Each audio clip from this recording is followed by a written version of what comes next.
कहानी एक अंधेरे जंगल से शुरू होती है, जहां एक बच्चा डर से भागता हुआ दिखाई देता है, शायद किसी चीज से बचने की कोशिश कर रहा है।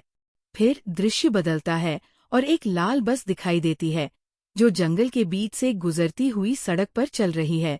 थोड़ी दूर चलने के बाद बस एक गिरे हुए पेड़ के कारण रुक जाती है, जिससे सड़क अवरुद्ध हो जाती है। इस वजह से बस को एक अलग रास्ता लेना पड़ता है, बिना यह जाने कि आगे खतरा छुपा हुआ है या नहीं। जैसे जैसे वे आगे बढ़ते हैं, कंकाल के अवशेष दिखाई देते हैं और अचानक पेड़ गायब हो जाते हैं। एक डरावनी सी खामोशी उन्हें घेर लेती है और बस में बैठे बच्चे डर जाते हैं, खिड़कियों से बाहर देखते हुए घबराहट महसूस करते हैं। बस ड्राइवर को अचानक रुकना पड़ता है। बाहर निकलने पर उसे बस के सामने एक मरा हुआ हिरन दिखाई देता है। जब वो उसे हटाकर वापस मुड़ता है तो उसे एक आदमी पीछे खड़ा दिखाई देता है। वह आदमी ड्राइवर को गन पॉइंट पर रखता है, बच्चों को धमकाता है और उन्हें अपनी सीटों पर बैठे रहने का आदेश देता है। एक बच्चा उस आदमी को पहचान लेता है। वह एक सीरियल किलर है, जो हाल ही में जेल से भागा था और किशोरों को निशाना बनाने के लिए कुख्यात है। किलर के आदेश पर सभी अपने फोन बस से बाहर फेंक देते हैं और ड्राइवर बस को आगे चलाता है। वे एक चेतावनी संकेत को मिस कर देते हैं, जो बताता है कि वे एक परित्यक्त क्षेत्र में प्रवेश कर रहे हैं, एक ऐसी जगह जो कभी शोध के लिए इस्तेमाल होती थी, लेकिन अब वीरान पड़ी है। जब वे एक सुरंग में प्रवेश करते हैं, जहां मंद रोशनी जल रही है, तो अचानक बस खराब हो जाती है। किलर को शक होता है कि कोई छल किया गया है और वह एक छोटी लड़की को गन पॉइंट पर रखकर ड्राइवर को बस ठीक करने के लिए कहता है, नहीं तो लड़की की जान ले लेगा। इसी बीच सुरंग की रोशनी बंद हो जाती है और सभी घबरा जाते हैं, क्योंकि वे डरावनी आवाजें सुनते हैं। किलर ड्राइवर को जांच करने का आदेश देता है और वह टॉर्च लेकर अंधेरे में जाता है। जब वह एक छायादार आकृति के पास पहुंचता है तो पता चलता है कि वह एक राक्षसी जीव है। ड्राइवर चिल्लाता है क्योंकि जीव उसे पकड़ लेता है और मार देता है। यह दृश्य बस में बैठे यात्रियों और किलर ने देखा। किलर तुरंत लड़की के साथ बस में वापस आता है और सभी को चुप रहने का आदेश देता है ताकि राक्षस उन्हें न देखे। वह बस को शुरू करने की कोशिश करता है, लेकिन ड्राइवर की चाबी के बिना ये संभव नहीं होता। बच्चे डर जाते हैं और एक लड़की को ड्राइवर के शव से चाबी लाने के लिए भेजा जाता है। अनिच्छा से वो शव के पास जाती है और उसे मरा हुआ पाती है। दुख से भरकर वो चाबी लेकर लौटती है, लेकिन वह ये नहीं बता पाती कि उसने क्या देखा।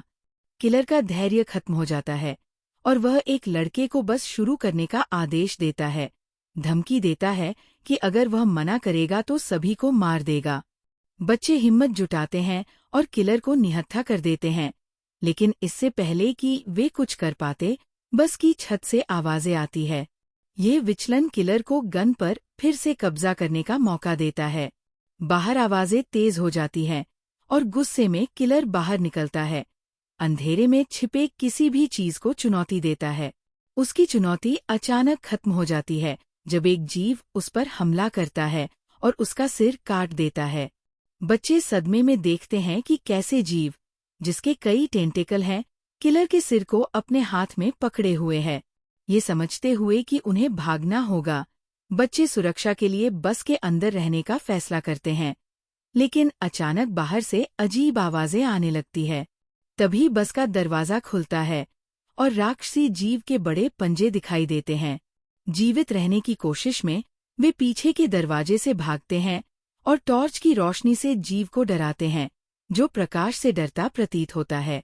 इसका फायदा उठाते हुए बच्चे जीव को रोशनी से दूर रखते हैं और एक भूमिगत बंकर में शरण लेते हैं।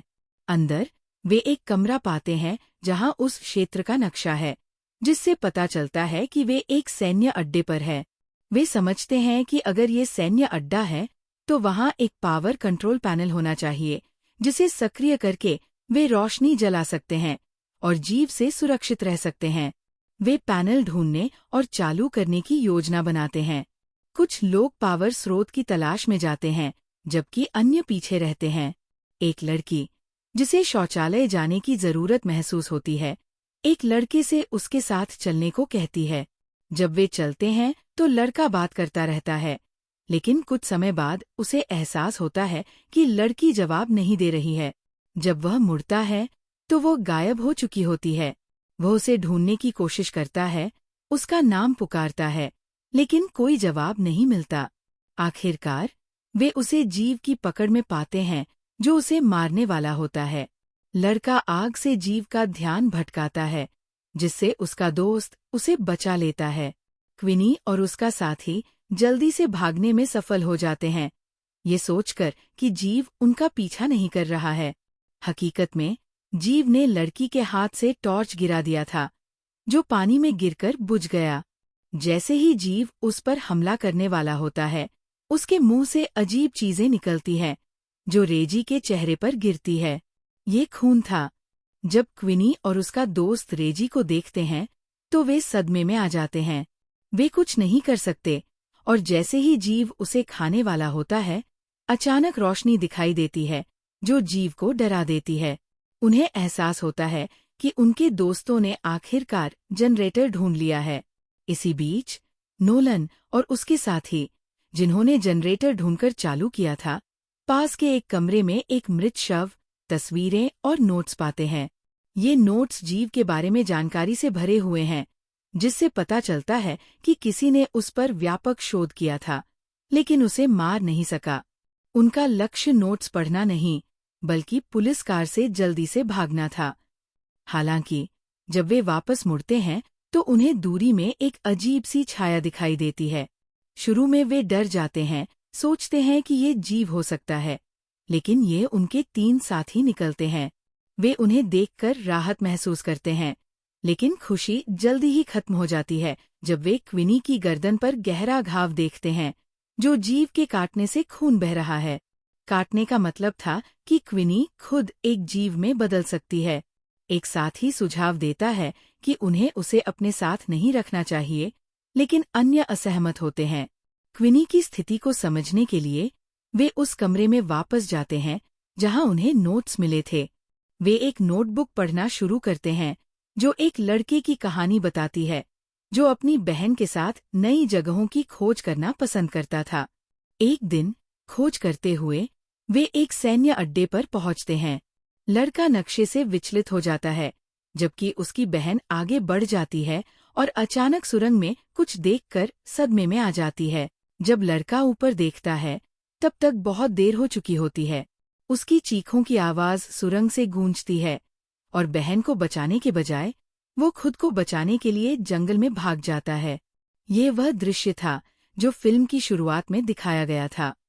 लड़का बच जाता है, लेकिन उसकी बहन की मौत और उसे मारने वाले जीव की याद उसे सालों तक सताती है।